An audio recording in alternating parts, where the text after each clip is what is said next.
shooting down in the woods. He wouldn't leave it even if he could. 'Cause life is good, yeah! Hickok45 here, your internet shooting companion, coming to you again from Tennessee, in the heart of America. Welcome all of you from the United States and the continent and all over the world. Anybody who can understand English, at least the Tennessee version, we appreciate you listening. Well, what am I going to talk about this week? Oh gosh, I don't know. I've got a kind of a short list of a couple of things I'm going to talk about. One thing that I have to remember when I'm doing this is it's a little different even from, I think, a vlog, and then certainly some of the videos where we may get, pretty quickly 30, 40, 50,000 views, 100,000 views or something on a video, where there's only, a smaller number, the loyal few, that catch these radio broadcasts, such as they are. So, I can't sit back and think, okay, now what do we need to tell the viewers, explain to the viewers, because a lot of the viewers, the people who see the videos, are not going to hear this. It's one of those deals. I'm reminded of the early days of email, at least for a lot of people. I had email back in 81 or 2 with CompuServe. I was early into it, but when I came back into education in the early 90s, and people were just getting into email, and we were becoming computerized, where I taught. I'd already been computerized, but students would have email addresses, and I got to where I would gather their email addresses, the ones who had them, and maybe send them the homework assignment, just as a kind of an extra thing. I might send it to them or something like that. It's just a matter of putting everybody in a batch list, and then just sending it out like we all do now without even thinking. In the early 90s, that was a little bit unusual. It was kind of a cool factor, too. The kids got a big kick out of it. And so it was getting a little bit of communication there. It was really cool at the time, believe it or not. It's hard to imagine things like that being so cool now. But and then more and more, and I lose track, mid-90s, late 90s, maybe like 70 to 80% of the students had email, and a similar percentage perhaps of parents. So I got to communicating with parents. It might have been 96, I don't know, along in there somewhere, 94, 5.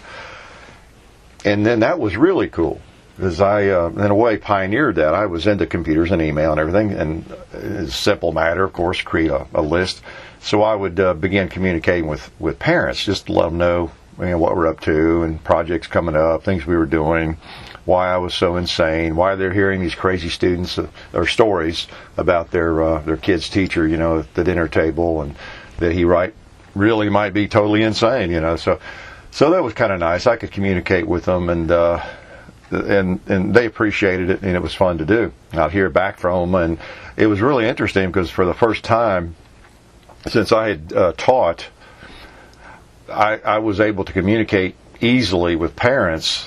And I don't know if you know a lot about education, but it's kind of a cloistered little world. It used to be, at least, where you end up playing telephone tag with parents, and vice versa with teachers, trying to get a hold of them. And it's just a different kind of world. But this opened it up, so it was great. I loved it, and there's no more telephone tag, or at least it was limited. But anyway, I could not. If I just had 80% of the parents, say, on my email list, and 60% of students, or whatever it was, then I had to keep in mind that everybody didn't get this. So what I wrote and the purpose of it changed. Your audience always drives what you're saying or writing, to some extent. But so anyway, that's a long way around the barn to make the comparison here. I know that a lot of you, all of you are listening to this, right? Pretty smart, huh? But a lot of viewers don't necessarily listen to the radio thing, because I see comments, or I hear from somebody that I don't have time to listen to your radio, but I love your videos, or whatever, that kind of thing. So they're not hearing everybody's not hearing it. But anyway, let me go ahead and finish that story, I guess.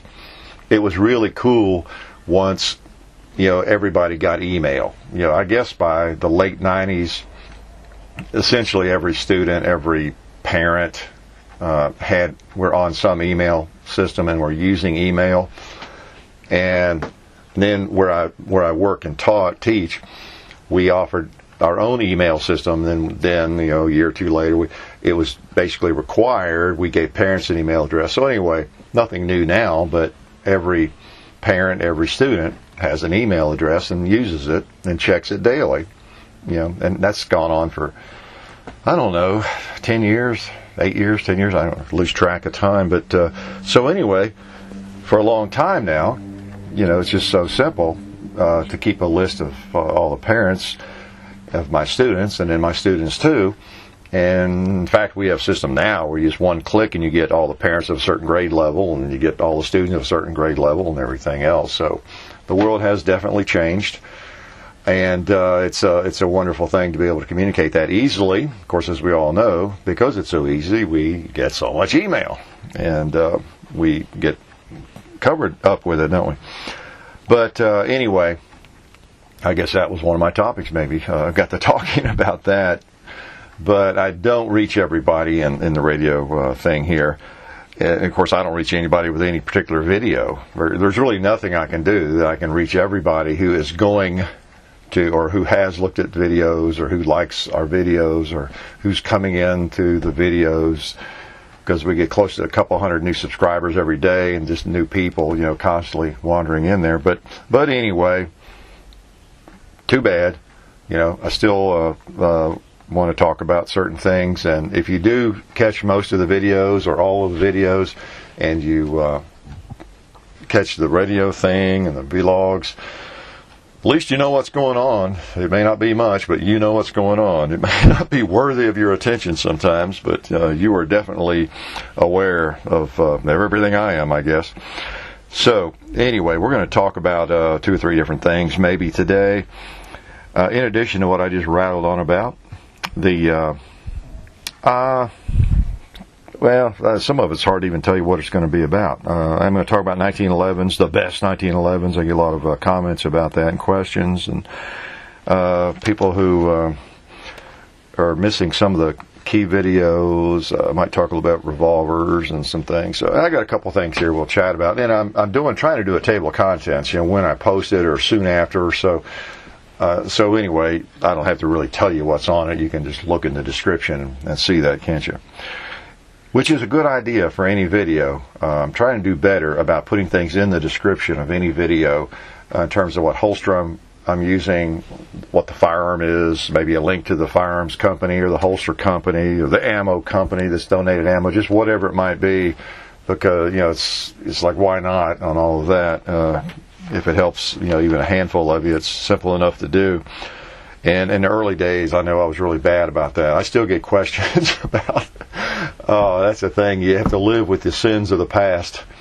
I'll get questions. I probably will get one tonight or tomorrow in a message. Hey, Hickok, what holster are you wearing in the Glock 19 video, or something, like one of the early videos we did 2-3 years ago.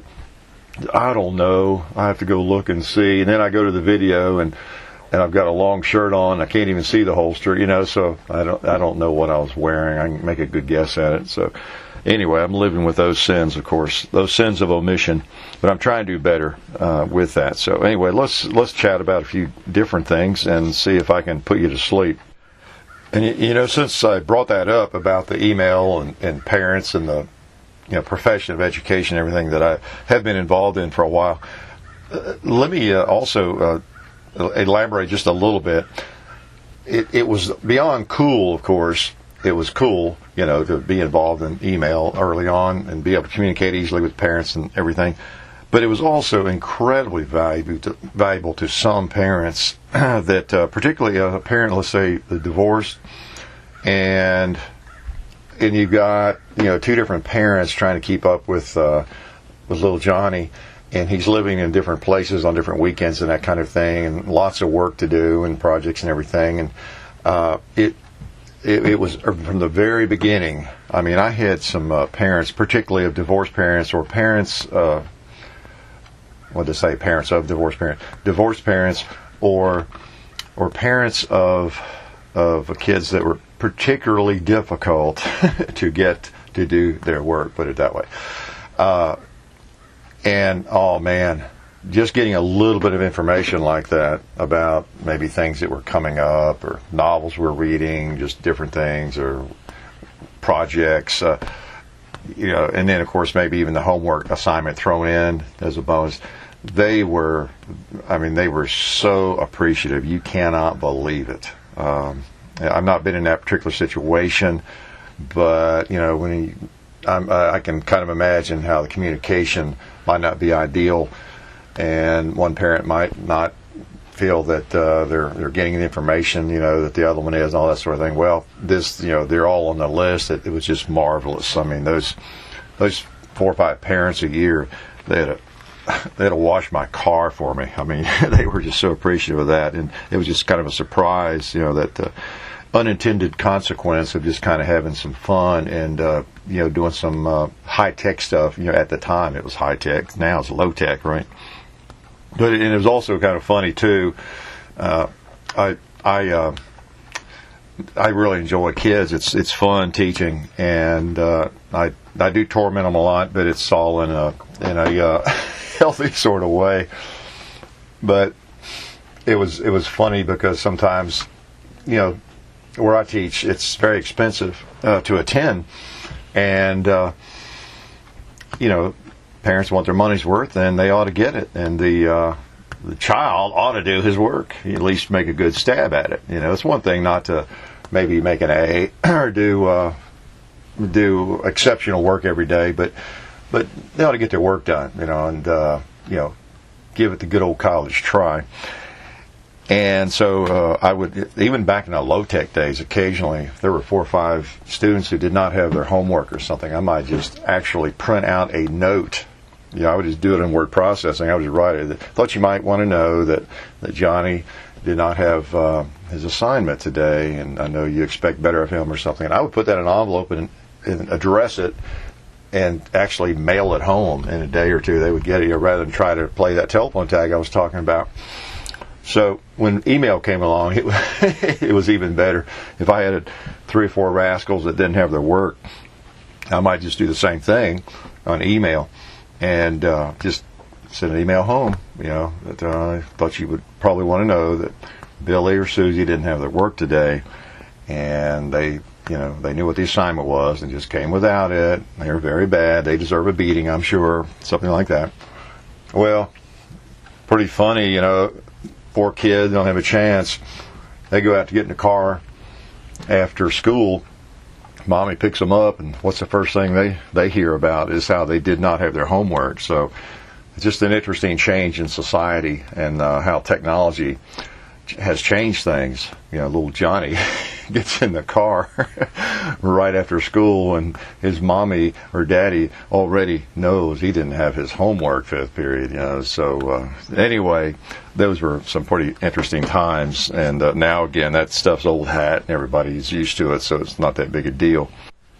Okay, let's get back to the subject of firearms and bore you any longer with school stories, right?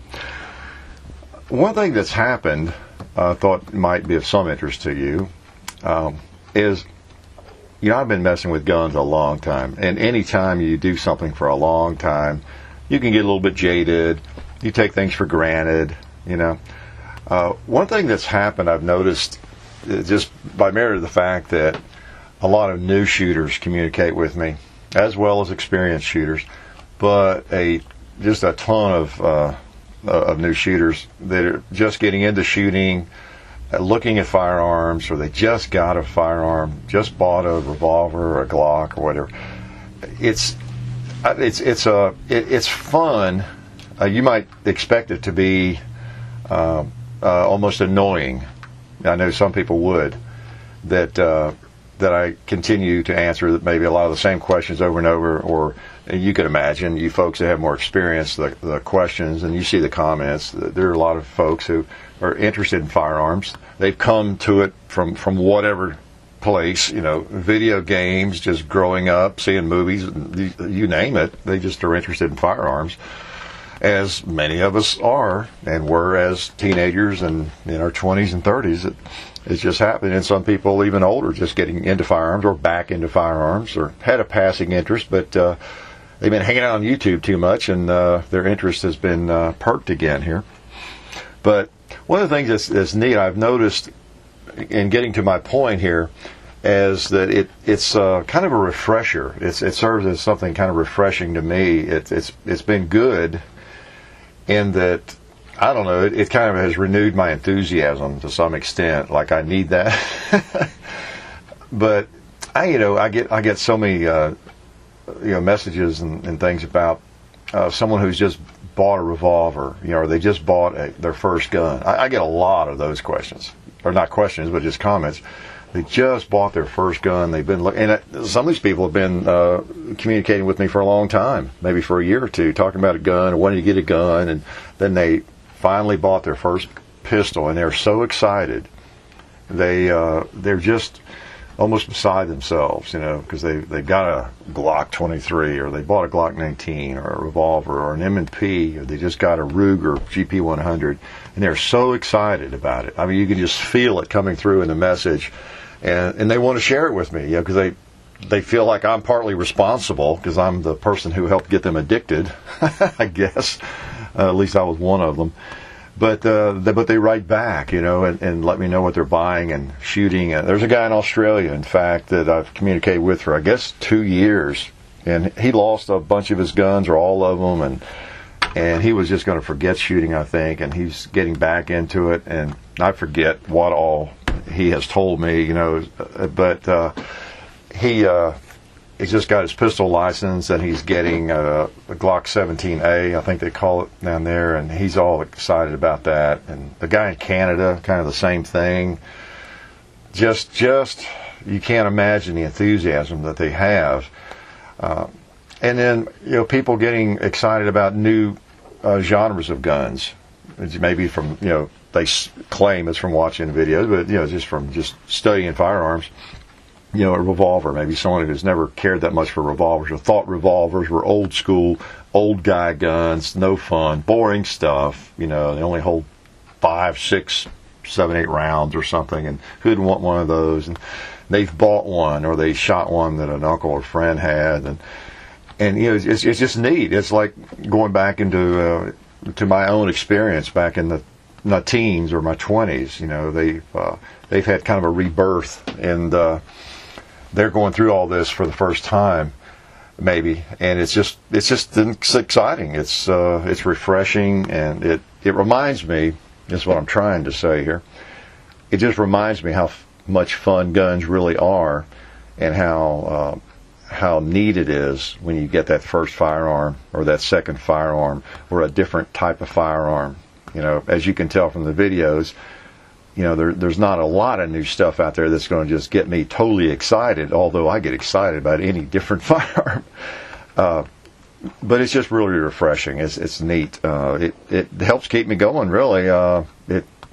It's fun. I can't read a 2-page treatise on this, or tell them it gets lengthy when I'm trying to get through 15, 20, 30, or 60 messages, but it really is neat that people are going through, so many are going through what I went through, and many of you have gone through. And the neat thing about the hobby is we go through it, something kind of like that, every month, or every 6 months, or every year, because if you're into firearms, there's always that next firearm you're thinking about, and you're kind of studying. You think you might want to buy, trade into, that would be fun to shoot. It's just kind of the way it is.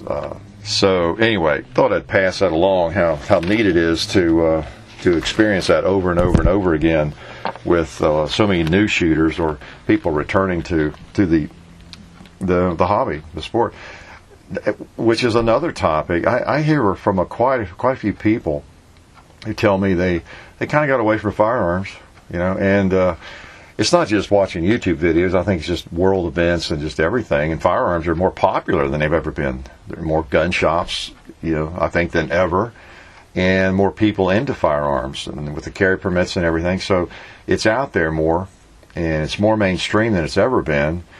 And then, of course, it's all over the internet. And I understand there are even people on YouTube doing videos about firearms, shooting them into various targets. So they're returning to the sport, and they're getting back into it. I hear from people that are my age, people that retired military or they're just out of the military. They haven't really shot since they were in the military, and they've developed an interest in going through that same process. Never had a revolver, or never had a 1911, or never had a 9mm, or whatever it might be. So that's all kind of a neat offshoot of this crazy endeavor that my son and I are involved in. Thought you might be interested. I don't know. Speaking of firearms, 1911 specifically, and I guess this topic could pertain to a lot of different types of firearms, but I get a lot of questions about 1911s. I guess it's that year, isn't it? The anniversary.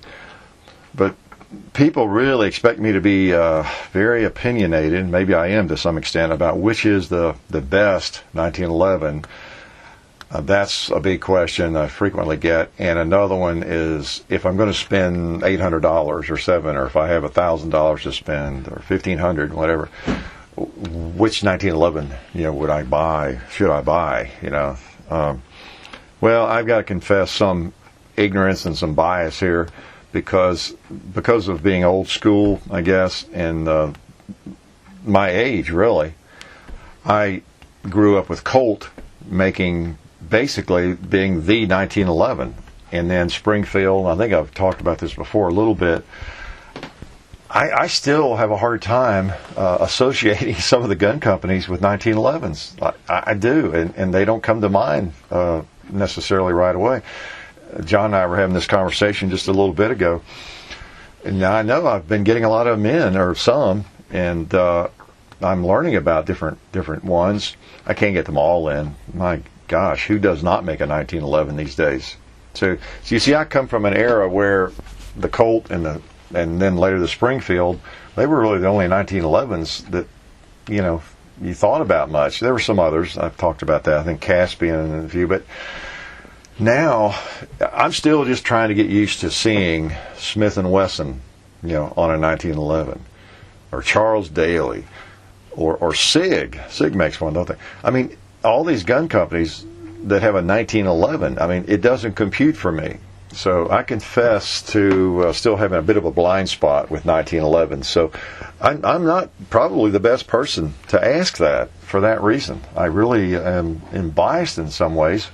Although, intellectually, I know Smith & Wesson. I've never fired a Smith & Wesson 1911. They might make the best one out there, And of course, Kimber. I don't really have any Kimbers. They've been making them a long time too. Not as long as Springfield or Colt, of course. But who else? Well, Ruger, of course. Now they have one, and I've been shooting it. It shoots great. I'm sure most of them are fine. They probably are fine. I don't know of any extreme negatives. Is the thing. I can't list 5 companies that you want to stay away from. Or you definitely want to get a Colt, or you definitely want to get a Ruger, or you definitely need to just be looking at a Springfield. So you really do need to do the research on those, and this comes down to what features you want, of course, and then what you know about the company, service, and then some people base it on whether parts are forged or not, or they're cast, or how many MIM parts, mold injected parts they have in them, and some things like that. But truthfully, I doubt that any of us are going to shoot one that much that it's just going to wear out because of the manufacturing process of it, possibly, But anyway, just want to confess a little bit of ignorance there, and a little bit of bias. Just still trying to get used to the idea that companies like Sig Sauer make a 1911. I almost forget that been out for a while, I guess. Same with Smith & Wesson, different companies. So, guess I'm just an old guy. And I might be old, but I do know a gun when I pick one up, and I know the action when I work it, if I'm looking at it. Let's do the gun action of the week. Last week, what was that firearm? Some of you got it. I try to give a little bit of a clue, because this is almost an impossible task. And I don't mind giving clues at all. It was, as some of you pointed out the Model 65 Smith & Wesson 357 Magnum.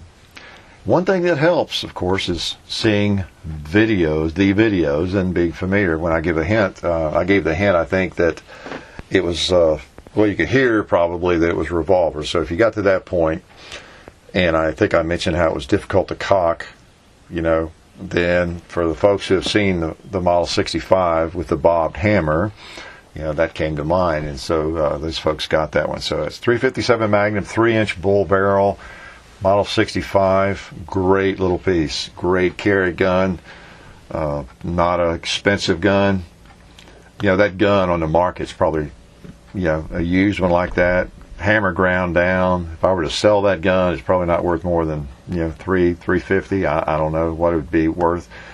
But when you get right down to it, there's not a gun you could carry that would be any more effective than that firearm, really.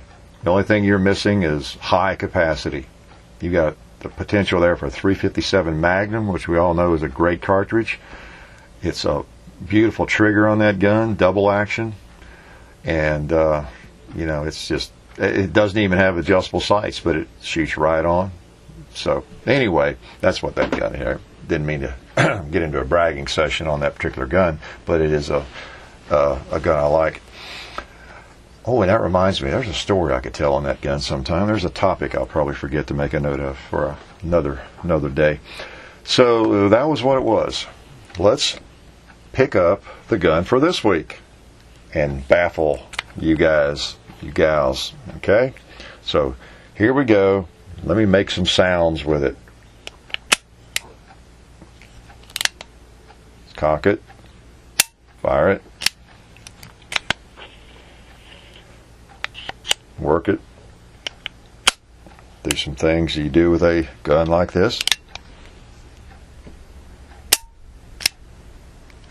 Let's fire it again.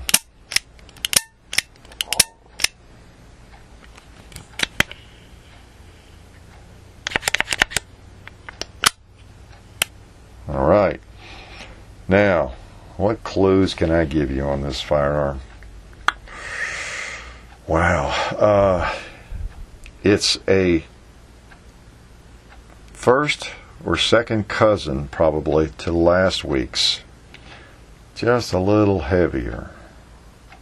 That's all I can say. Okay. So that's the gun action of this week, and I'll let you fret over that one.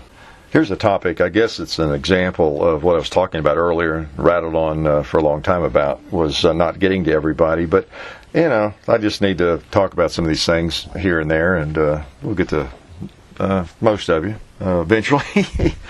I wanted to remind you, because I get a lot of comments from time to time of people saying things like, hey man, when are you going to do an M1 Garand video, and it could be any gun. Well, we have 4 or 5 M1 Garand videos, of course, that they don't know about. They either are not sure how to search, or just popped in and looked through some videos and assumed that I don't have any Garand videos.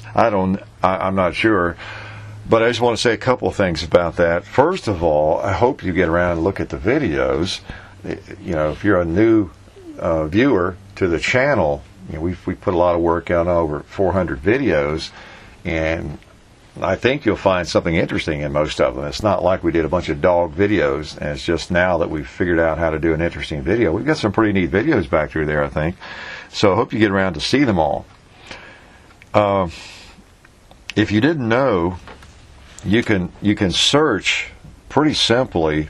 Of course, you can just go to the main menu bar on YouTube and search, but you can, and you're likely to pull up most of our videos that way if they've been up very long. But you can also just put in like Garand space Hickok45, and it'll give you anything we've done with the Garand. Or you put in Glock space Hickok45, Smith & Wesson space Hickok45. Any kind of gun, it's probably best to put the model number of the firearm in there. And it'll call up what we've done, 1911 space Hickok45, and you'll find these things, okay? Or you can go to the playlist, and I'm still trying to figure out what the best way to manage playlists, is. I started out just grouping them in like rifles, shotguns, handguns, and of course as we got more and more, I kind of have broken those down now by gun companies in a lot of cases, particularly on the handguns. And I need to do more of that with the rifles. I have a category I think called rifles and shotguns or something, and so I put a lot of them in there. So hopefully the playlist will help you. And I know I've got videos hanging out there that are probably not in any playlist. So keep that in mind too if you're using the playlist, to search. Okay. And I can tell that some people, they're not seeing the channel front page for various reasons. Just like anybody, you might search for a video and pop up, and you look at that video and you see another related video. But I think there are quite a few people that do that, just go around looking at videos and don't ever really see the home page, at least for a long time. So please keep that in mind. If you're seeing videos, even this radio show video, and you've not seen the home page, just click on Hickok45 and it'll take you to the main page, because I have a lot of kind of instructions there about how we operate and questions I answer. And I still get a lot of people that ask questions on the profile, which I tend not to answer those. I just answer private messages, and then sometimes in comments if I see them or if I get around to them. So anyway, just a little housekeeping detail there. Maybe it'll help you all and me too. One thing I've been reminded of lately is how much I still like revolvers. This is something that I guess relates a little bit to what I was talking about earlier.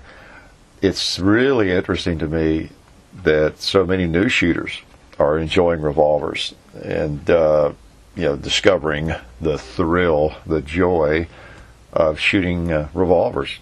Even if it's not your primary gun, they're just so much fun. There's something about a revolver that it goes beyond description. I'm not sure what it is. Most of you, I think, or quite a few of you know what I'm talking about. There's just something very appealing about a revolver, whether it's a single action or double action. I guess I'm thinking a good old reliable double action revolver right now, mid-size frame. Some like the ones you've been seeing me shoot in some videos recently. The Python, the Model 19, the Model 13, and the recent revolver video we did. They just are cool. There's just no way around it. I thought Tom Gresham made a good point when I was in Pittsburgh and on his radio show, when he talked about how a lot of people are discovering revolvers for the first time. They didn't grow up with them as I did. And to some people who grew up with them, they might be a little old hat, sort of, so to speak. And they feel as though they've graduated to the higher tech, polymer guns and different things. So, easy to dismiss them perhaps. But, some people just kind of new to guns, discovering them for the first time. Maybe they discovered semi-automatic pistols primarily as they got into firearms in the last 8-10 years, because that's what everybody else was into, and they decided to try a revolver, and it's a fascinating gun to them. It's kind of an interesting flip-flop there from what my experience has been. I've never really dismissed them. I started with them, and I've always liked them and still like them. And me, I like everything. But they're just so much fun to shoot. I hope that if you don't have a revolver of some sort, that if you're going to make a hobby out of shooting and you're in the process of that right now, that you'll maybe put one in your plans, because I don't know what would your best choice would be, depending on what kinds of shooting you like, whether you like westerns, you study history or what. But a good old double action revolver, just a mid-size 3-4 inch, 5-inch, 6-inch, something equivalent to a Smith & Wesson K frame, an L frame, or even a big bore, a Model 29, just whatever. But there's just something really special about them.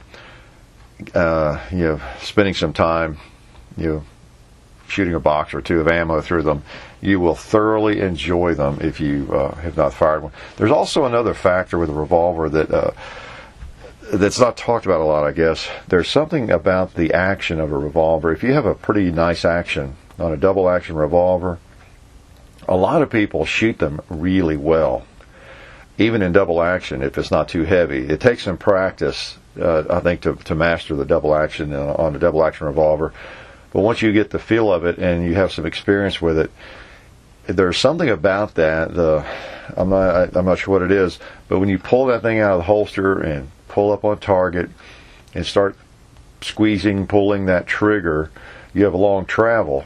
It's just different than really any double action a semi-automatic pistol that I have fired. Now, you may have a similar trigger pull, similar distance on the trigger, but I don't know, the whole experience is just different. I can't help it. It's just different. But if you have and I'm thinking Smith & Wesson, like a K-frame, like that Model 65, I can pull that out, and it's almost difficult for me to get off target with that thing. And I can get off target, but it just wants to stay on target, even with a long trigger pull in double action. It just does. I don't know, as you're pulling the trigger, you're sort of still in the process of getting these sights aligned. I mean, it's just so natural. And even, of course, in single action with one, you're talking about a hair trigger for a lot of them, and just being able to precisely, place rounds where you want to, as long as you don't flinch or something. But just a lot of fun, and I hope you do get the experience of a revolver at some point. There is a world out there beyond the high capacity world. So, and they also shoot pretty fast too, if you need to or want to. Anyway, just a little word in praise of revolvers. Guess I better wrap up for this week and quit blabbing. Hope you have a great week. I plan to. Hope you get a chance to shoot and shoot safely. Have some fun with firearms. And, again, represent us well, because we're always in that battle. Fortunately, it's a lot different these days, because so many people are into firearms and getting into firearms. So we're obligated, those of us who have a little experience, I think, to help them get into firearms in a safe manner and make sure they're going about it the best way possible. So represent the shooting community well, and have fun this week, and have a great week, and I'll talk to you guys later. You've been listening to the Hickok45 Radio Show. See you on the range.